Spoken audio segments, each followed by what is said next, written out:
네, 안녕하세요. 어린이 조선일보 NI지면 해설 강의를 맡게 된 김윤정 기자입니다. 네, 오늘 우리가 알아볼 내용은요, 조선시대 똥장수에 관한 이야기입니다.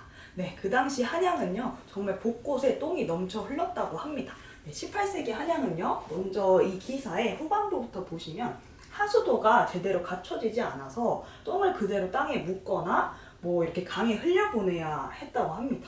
네, 그래서 곳곳이 똥 냄새로 가득하고 특히 비가 오지 않으면 똥과 오줌이 씻겨 내려가지 않았고요. 심지어 식수로 사용되는 한강물이 짤 정도였다고 합니다.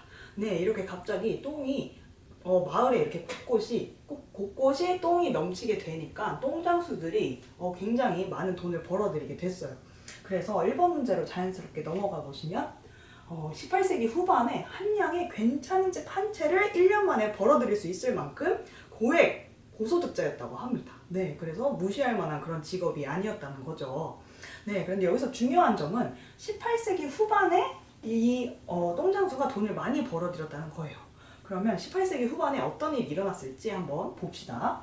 네, 기사 중간에 가보시면 17세기 후반 1636년에 청나라가 쳐들어온 병자호란이 조선시대에 일어나게 됩니다.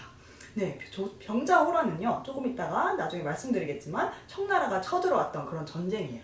네, 그 이후에 폐허가 된 조선을 다시 복구하느라 여기저기서 공사가 다시 시작이 되거든요.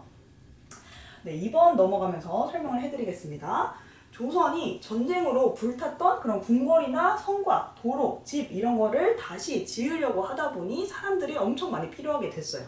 네, 이런 노동력이 필요하게 된 거죠. 네, 이 소식을 듣고 이제 지방 곳곳에서 농사를 지으면서 가난하게 살았던 사람들이 서울로 다 올라오게 됩니다. 그 당시엔 한양이었죠. 한양으로 다 올라와서 이런 공사를 하면서 돈을 벌 수 있구나 이렇게 생각을 한 거예요.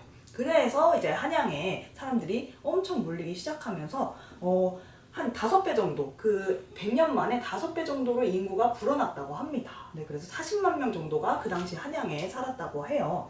그래서 상하수도가 없었던 그 당시 한양이 더 똥으로 넘쳐 흐를 수밖에 없었던 겁니다.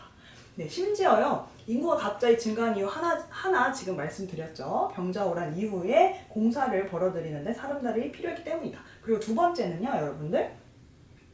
이 당시에 조선 사회는 시장이 발달하기 시작했습니다. 네, 그전에는 이제 농사를 지으면서 살던 사람들이 시장에서 물건을 사고 팔면서 돈을 벌 수도 있구나 이거를 이제 알게 된 거예요. 그리고 무역 활동도 활발해지면서 뭐 다른 나라에서 상인들이 들여온 그런 물건들을 팔고 이렇게 무역 활동도 활발하게 된 거죠.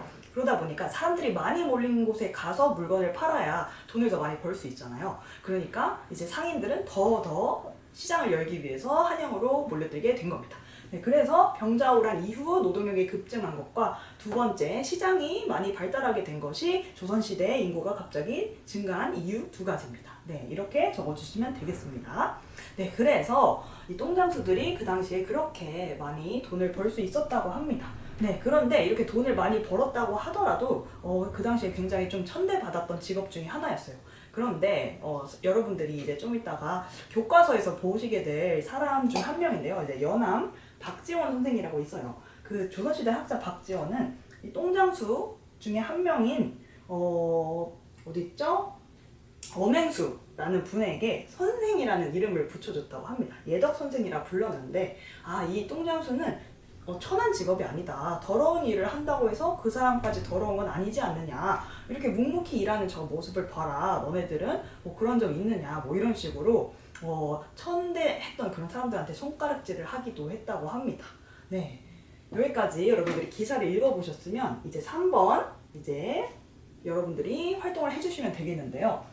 여러분들이 18세기 사람이었다면 똥장수를 어떻게 생각을 했을 것 같나요? 네, 이 질문에 대한 답을 제가 한번 써보겠습니다. 네, 더러운 것을 깨끗하게 해주는 고마운 사람이라는 생각이 들 것 같아요. 그리고 남들이 하기 싫은 일을 성실하게 해내면서 자신의 생계를 책임지는 모습에 감동을 받을 것 같아. 이런 생각을 저는 해봤습니다. 여러분들은 단순히 이제 더럽다고만 생각을 했었을지, 네, 그게 좀 궁금한데요. 저도 처음엔 좀 더러운 직업 아닌가 이렇게 생각을 했었는데요. 이 역사를 보니까 저는 걸레의 역설이라는 게 생각이 나더라고요. 여러분들, 걸레가 더러운 게 아닙니다. 여러분들, 걸레가 제대로 기능을 하려면요 깨끗해야 돼요.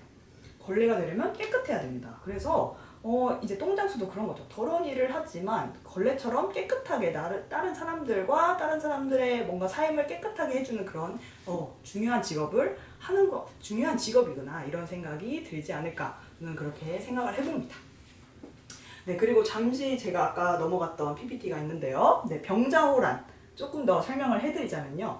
그 당시 1636년에 병자호란이 일어났다고 했죠. 그 전에 조선은요, 명나라랑 더 친했었어요.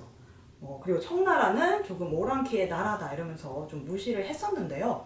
그런데 그렇게 무시를 했던 청나라가 점점점 커져서 조선을 침략하게 된 거예요. 네, 근데 조선은 저런 청나라랑 우리는 친해질 수 없어 이러면서 이렇게 뭐라고 해야 될까요? 약간 조금 얕잡아 봤었죠. 네, 그러다가 결국 버티다 못한 조선은 결국 후금 청나라한테 항복을 하게 됩니다. 네, 이때 조선에 간 인조가요 강화도로 피하지 못하고 남한산성이라고 여러분들 서울 이렇게 송파구 쪽에 볼 수 있는데요. 그쪽으로 도망가서 47일 동안 버텼지만 결국 항복했다고 합니다. 그래서 이곳이 이제 인조가 항복했던 모습을 재현한 그런 그림인데요. 이 청나라 황제를 앞에 두고 인조가 이렇게 3번 머리를 조아리고 9번 뭐 이렇게 엎드리는 그런 항복을 했다고 합니다. 네, 그래서 이후에 청나라를 섬기는 나라가 조선이 됐다고 합니다. 네, 이런 아픔을 가지고 있었던 시기였어요. 그래서 병자호란 이후에 폐허가 된 조선을 복구하려고 사람들이 많이 몰렸다. 네, 이런 얘기까지 전달해드리면서 여기서 어린이 조선인도 4면 해설 강의를 마치도록 하겠습니다. 감사합니다.